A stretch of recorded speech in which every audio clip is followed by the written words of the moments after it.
These are the children of Irubo village, very close to Aton Ota. You can see these people have one or two things as an hindrance in their life.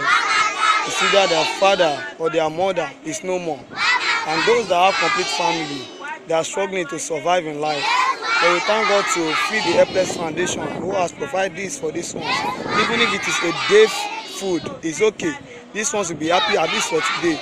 For this season that we are celebrating the birth of Christ, it's one of those things that we are urging on others that are outside there to please feed the helpless, feed those that are in need of this. Give them what you have, because you are not the owner of all your possession, but it's of God.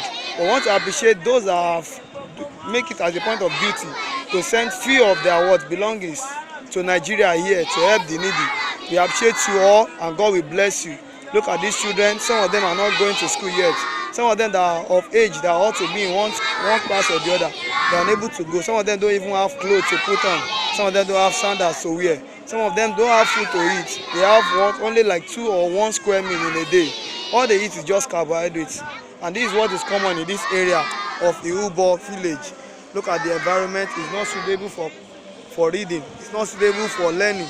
It's not even suitable for a good living. And the children are just managing. This is the teacher taking them.